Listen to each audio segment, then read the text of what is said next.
इस फिल्म की शुरुआत वलेंसिया नाम के शहर से होती है, जहां बहुत तेज बारिश होती है और सड़कों पर पानी भर जाता है, जिससे पूरा ट्रैफिक रुक जाता है। गाड़ियां आगे नहीं बढ़ पाती और ड्राइवर और यात्री सभी वहीं फंस जाते हैं। शहर का माहौल पूरी तरह तनाव भरा हो जाता है। इसी रुकी हुई गाड़ियों में सैंड्रा की गाड़ी भी होती है, जो वलेंसिया बैंक की मैनेजर है। वह एंटोनियो नाम के आदमी को फोन करती है और पूछती है कि क्या उसका नाम उन लोगों की लिस्ट में है जिन्हें बैंक से निकाला जाएगा। एंटोनियो उसे बताता है कि अभी तक उसे इस बारे में कोई जानकारी नहीं मिली है। सैंड्रा उससे कहती है कि अगर उसका नाम लिस्ट में हो तो वह इस बात को किसी से न बताए और इसे राज ही रखे। सैंड्रा अपनी गाड़ी से उतरती है और बैंक के सामने पहुंचती है। वह अंदर जाती है और पूछती है कि स्टाफ में से कौन अलार्म सिस्टम चालू करने आया है, क्योंकि अभी तक कोई भी वहां नहीं पहुंचा होता है। महीनों नाम का कर्मचारी उसे बताता है कि खराब मौसम और खतरनाक रास्तों की वजह से अभी तक कोई नहीं आया है, लेकिन वह उसे भरोसा देता है कि दोपहर तक सब ठीक हो जाएगा और काम शुरू हो जाएगा। एक कर्मचारी नोटिस करता है कि सैंड्रा परेशान लग रही है। तब महीनों बताता है कि सैंड्रा का नाम सच में उन लोगों की लिस्ट में है जिन्हें बैंक से निकाला जाने वाला है और यह बात छुपाई जा रही है। सैंड्रा अपने ऑफिस में जाती है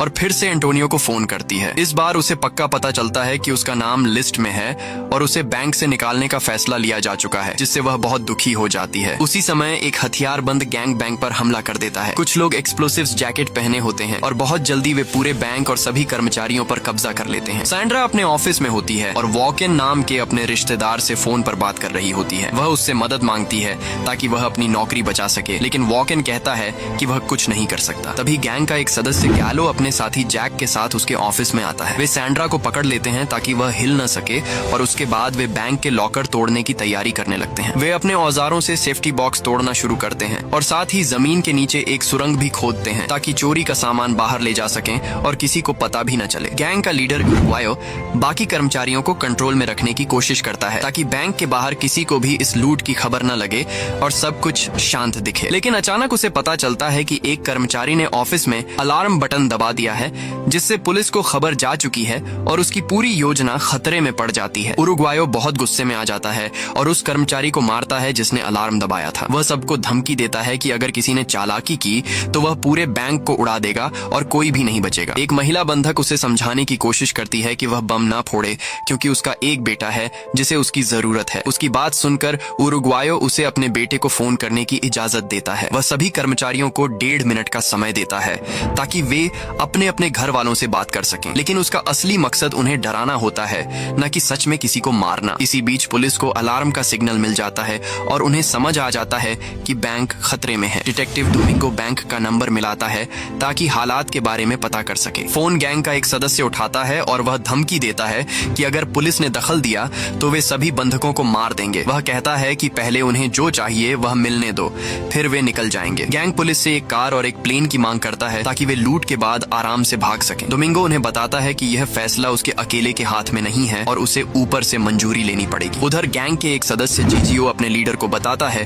कि सुरंग में पानी भरने लगा है, क्योंकि बाहर बहुत तेज बारिश हो रही है, जिससे उनका भागने का रास्ता खतरे में पड़ गया है। वे फैसला करते हैं कि आधे घंटे तक इंतजार करेंगे ताकि पानी कम हो जाए और वे सुरक्षित तरीके से निकल सकें। इस दौरान सैंड्रा गैलो से बात करने की कोशिश करती है। सैंड्रा उसे बताती है कि उसे बैंक से निकाला जा रहा है और अब उसके पास खोने के लिए कुछ नहीं है। वह उसे एक खास लॉकर के बारे में बताती है जिसमें एक बड़ा राज छुपा हुआ है, लेकिन वह पूरी बात बताने से मना कर देती है जब तक गैलो उसे पैसे में हिस्सा देने का वादा नहीं करता। वह चाहती है कि वह भी इस प्लान का हिस्सा बने और फायदा उठाए। दूसरी तरफ जोन्स नाम का एक नेता अस्पताल में कोमा में होता है। उसकी पत्नी मरीना उसके पास बैठी होती है और तभी वह टीवी पर बैंक लूट की खबर देखती है। ये खबर देखकर वह बहुत घबरा जाती है और तुरंत अपने दोस्त डिटेक्टिव जूलियो को फोन करती है ताकि सच्चाई जान सके और अपने पति के बारे में चिंता जताती है। जूलियो कहता है कि उसे अभी इस बारे में कुछ पता नहीं है। तब मरीना उसे बताती है कि उसके पति जोन्स का एक लॉकर उसी बैंक में है जो बहुत खतरनाक राज छुपाए हुए है। वह कहती है कि अगर किसी ने वह लॉकर खोल लिया तो जोन्स की जान खतरे में पड़ सकती है। जूलियो उसे शांत करने की कोशिश करता है और कहता है कि वह इस मामले में मदद करेगा। इसके बाद जूलियो अपने साथी ऑफिसर फैन को फोन करता है और उसे पूरी बात बताता है। वह कहता है कि उसे नहीं पता अंदर क्या है, लेकिन जरूर कुछ बहुत जरूरी और खतरनाक है। उसी समय सैंड्रा गेलो को एक वीडियो दिखाती है जिसमें जोन्स बैंक के लॉकर रूम में आता है और एक हार्ड डिस्क को अपने बॉक्स में छुपाता हुआ नजर आता है। सैंड्रा बताती है कि पहले जोन्स एक बड़े घोटाले में फंस चुका है जब उसकी एजेंसी के एक कर्मचारी ने उसके राज खोल दिए थे और मीडिया में उसकी बहुत बदनामी हुई थी। वह कहती है कि जोन्स ने अपनी सारी गलत कामों की जानकारी और सरकार के अंदर जिन लोगों ने उसकी मदद की उनकी जानकारी उस हार्ड डिस्क में रखी है और उसे लॉकर में छुपा दिया है। गालो सैंड्रा को कुछ हीरे लाकर देता है ताकि वह उसे उस लॉकर का नंबर बता दे जिसमें जोन्स ने हार्ड डिस्क छुपाई है। सैंड्रा हीरे लेकर उसे बताती है कि उस बॉक्स का नंबर 314 है। उसी समय उरुग्वायो डिटेक्टिव डोमिंगो को फोन करता है और कहता है कि बैंक में खाना भेजा जाए। वह चेतावनी देता है कि खाने में कोई दवा ना मिलाए क्योंकि वे पहले उसे बंधकों पर जांचेंगे। कुछ देर बाद गैंग को पता चलता है कि सुरंग में पानी और बढ़ रहा है। जीजीओ अपने साथियों को बताता है कि अगर वे जल्दी नहीं निकले तो उनका रास्ता पूरी तरह बंद हो जाएगा। बैंक के बाहर पुलिस पूरी तरह घेराबंदी कर लेती है। अंदर गैंग कुछ कर्मचारियों को बॉम्ब बेल्ट पहनाकर खड़ा कर देता है और उन्हें हिलने से मना करता है वरना बम फट जाएगा। गैलो वापस लॉकर वाले हिस्से में जाता है और अपने साथी को बताता है कि जोन्स का बॉक्स नंबर 314 है। उसका साथी शक करता है कि गैलो उन्हें धोखा दे रहा है और सिर्फ उस बॉक्स के लिए आया है। वह बाकी गैंग को बताने के लिए जाने लगता है लेकिन गैलो कहता है कि यह जानकारी उसे सैंड्रा ने दी है। फिर भी गैंग उसे मजबूर करता है कि वह जल्दी से सुरंग में उतर जाए। गैंग के सदस्य लूट का सामान लेकर सुरंग में उतरने लगते हैं। आखिरी आदमी एक मजबूत रस्सी से मेज को खींचकर सुरंग के मुंह को बंद कर देता है ताकि कोई देख ना सके। उनमें से एक आगे जाकर देखता है कि क्या तैरकर बाहर निकला जा सकता है, लेकिन पानी का बहाव बहुत तेज होता है और वह सांस नहीं ले पाता और वापस लौट आता है। यह देखकर गैंग फैसला करता है कि वे वापस बैंक में लौटेंगे। वे अपनी पूरी ताकत लगाकर मेज हटाते हैं और फिर से ऊपर चढ़कर बैंक के अंदर आ जाते हैं। उसी समय पुलिस बैंक पर हमला करने का फैसला करती है। डोमिंगो गैंग से बात करता है और कहता है कि खाना आ गया है और दरवाजा खोलकर ले लो। एक गैंग सदस्य दरवाजा खोलने जाता है जबकि पुलिस बाहर छुपकर तैयार खड़ी होती है ताकि जैसे ही वह बाहर आए उसे पकड़ सकें। लेकिन दरवाजा खुलने से ठीक पहले पुलिस को ऑपरेशन रोकने का आदेश मिल जाता है और सभी पीछे हट जाते हैं जिससे मौका हाथ से निकल जाता है। उधर कुछ अधिकारी इकट्ठा होकर इस मामले पर बात करते हैं। उन्हें पता चलता है कि एक अफसर ने उरुग्वायो के साथ मिलकर जोन्स का हार्ड डिस्क चुराने का सौदा किया था। ये सुनकर बाकी लोग गुस्से में आ जाते हैं क्योंकि उसने बिना बताए ये फैसला लिया था। वे तय करते हैं कि अब इस केस को पाओलो नाम का नया डिटेक्टिव संभालेगा। पाओलो उनका भरोसेमंद आदमी होता है और उसे जिम्मेदारी दी जाती है कि वह हार्ड डिस्क मिलने पर उन्हें दे। अब सारी योजना उसके हाथ में आ जाती है। इधर गैंग आपस में बात करता है और कहता है कि जब तक उनके पास जोन्स का बॉक्स है तब तक वे सुरक्षित हैं और इससे वे अधिकारियों को ब्लैकमेल कर सकते हैं। दोस्तों, अगर आपको कहानी यहाँ तक मजेदार लग रही है तो एक छोटा सा काम जरूर करना, वीडियो को लाइक और चैनल को सब्सक्राइब करना और कमेंट में बताना कि आगे क्या होगा। इससे हमें और ऐसी कहानी लाने का हौसला मिलता है। अब देखते हैं आगे क्या होता है क्योंकि मामला और ज्यादा खतरनाक होने वाला है और हर किसी की चाल अब सामने आने वाली है। जब उरुग्वायो को पता चलता है कि सैंड्रा ने गैलो को बॉक्स नंबर बताया था तो उसे यकीन हो जाता है कि उसने पैसे लेकर यह काम किया है। वह गुस्से में आ जाता है और उसे ढूंढने लगता है। वह बाथरूम के दरवाजे पर जोर जोर से मारता है जहां सैंड्रा छुपी होती है। अंदर जाकर वह उस पर हमला करता है और पूछता है कि उसे इसके बदले में क्या मिला है। जीजीओ और उरुग्वायो के बीच झगड़ा हो जाता है क्योंकि दोनों इस बात पर लड़ने लगते हैं। उरुग्वायो बाथरूम में एक बैग ढूंढता है जिसमें हीरे होने चाहिए थे लेकिन बैग खाली होता है और यह देखकर वह और ज्यादा गुस्से में आ जाता है। उसे समझ आ जाता है कि सैंड्रा ने हीरे निगल लिए हैं ताकि कोई उनसे वापस न ले सके। उधर गैंग का एक सदस्य लोको हार्ड डिस्क खोलने की कोशिश करता है लेकिन उसमें एक चेस जैसा खेल होता है जिसमें गलत चाल चलने पर सारा डेटा मिटने लगता है। वह गलती कर देता है और हार्ड डिस्क का सारा डेटा अपने आप मिटने लगता है। वह उसे बचाने की कोशिश करता है लेकिन वह पूरी तरह फेल हो जाता है। कुछ समय बाद डिटेक्टिव पाओलो केस संभालता है और बैंक में फोन करता है। उरुग्वायो फोन उठाता है और पुलिस की मौजूदगी पर गुस्सा जाहिर करता है। पाओलो उसे कहता है कि अब सब कुछ अलग तरीके से होगा और वह उससे आमने सामने बात करना चाहता है। उरुग्वायो पहले मना करता है क्योंकि उसे डर होता है कि उसे मार दिया जाएगा, लेकिन पाओलो वादा करता है कि कोई गोली नहीं चलेगी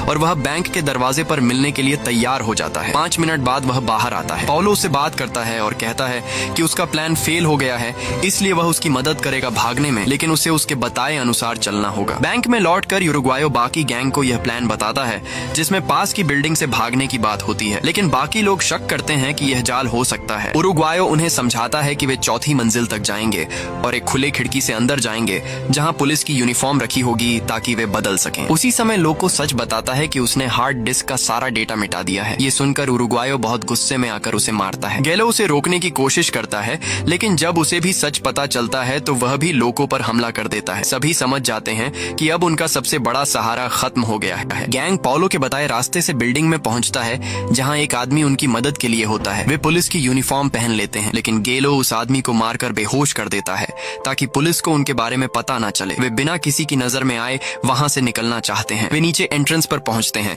जहां पुलिस गार्ड खड़े होते हैं। गार्ड उनसे पहचान पत्र और परमिट दिखाने को कहते हैं। गार्ड सैंड्रा के बारे में पूछते हैं तो गैलो कहता है कि वह उसे ऊपर से लाए हैं, लेकिन पुलिस को शक हो जाता है और वे उन्हें रोकने की कोशिश करते हैं। उसी समय गैंग अपने हथियार निकाल लेता है और पुलिस भी जवाब में बंदूक तान देती है। दोनों तरफ से गोलीबारी शुरू हो जाती है और हालात बहुत खतरनाक हो जाते हैं। इस लड़ाई के दौरान सैंड्रा के हाथ में गोली लग जाती है और वह घायल हो जाती है। गैलो उसे सहारा देता है ताकि वह बाहर निकल सके और उसे सुरक्षित जगह तक ले जाने की कोशिश करता है। गालो और उरुग्वायो दोनों को उसके लिए दुख महसूस होता है। गैंग फैसला करता है कि सैंड्रा को यहीं छोड़ना होगा ताकि वे उसे और खतरे में ना डालें। उरुग्वायो उससे कहता है कि वह पुलिस को जितनी देर हो सके रोके रखे। वे उससे अलविदा कहते हैं और उसे वहीं छोड़कर आगे बढ़ जाते हैं। उरुग्वायो पाउलो को फोन करता है और वह उससे कहता है कि वह सरेंडर कर दे और अपने काम की जिम्मेदारी ले, लेकिन उरुग्वायो साफ मना कर देता है। वह धमकी देता है कि अगर आधे घंटे में उन्हें भागने के लिए गाड़ी नहीं मिली तो वह हर 15 मिनट में एक बंधक को मारना शुरू कर देगा। कॉल खत्म होने के बाद पाउलो हुलियो से बात करता है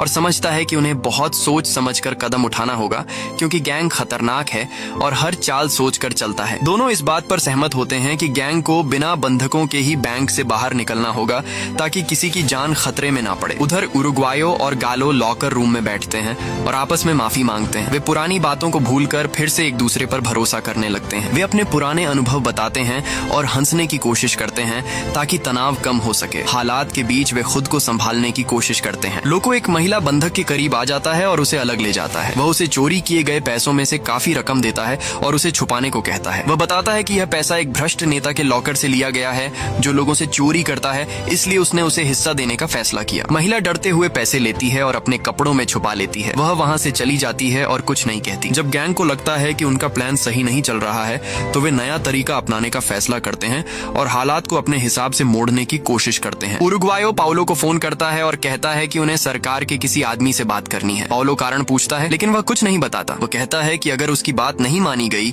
तो वह किसी को नहीं मारेगा बल्कि जोन्स के हार्ड डिस्क की सारी जानकारी सबके सामने खोल देगा। यह सुनकर पाउलो बहुत घबरा जाता है क्योंकि वह खुद भी इस मामले में शामिल होता है। जूलियो डिटेक्टिव फोन से संपर्क करता है और उसे गैंग से मिलने को कहता है। फोन मजबूरी में मान जाता है और गैंग से मिलता है। वह उन्हें सजा कम कराने का वादा करता है, बदले में हार्ड डिस्क मांगता है, लेकिन गैंग उसे धोखा देता है और कहता है कि उन्होंने उसमें उसके और उसके अफसरों के वीडियो देखे हैं और वे देश छोड़ना चाहते हैं। उरुग्वायो उससे गाड़ी लाने को कहता है ताकि वे बैंक से निकल सकें। दूसरी तरफ सैंड्रा को अस्पताल में भर्ती कराया जाता है। फैन की सेक्रेटरी उससे मिलने आती है और गैंग के बारे में पूछती है। सैंड्रा कुछ नाम बताती है और कहती है कि वे एक दूसरे पर भरोसा नहीं करते थे, लेकिन वह हार्ड डिस्क के बारे में कुछ नहीं बताती। फोन उरुग्वायो को फोन करता है और कहता है कि पहले वीडियो दिखाओ। जब उरुग्वायो मना करता है तो फोन को शक हो जाता है कि वह झूठ बोल रहा है। वह अपने अफसर को सब बताता है और वे बैंक पर हमला करने का फैसला लेते हैं। पुलिस गैंग के लिए बस भेजती है और बंधकों को बाहर निकाला जाता है, लेकिन असल में गैंग ने अपने कपड़े बंधकों से बदल लिए होते हैं। पुलिस बंधकों को ही गैंग समझकर पकड़ लेती है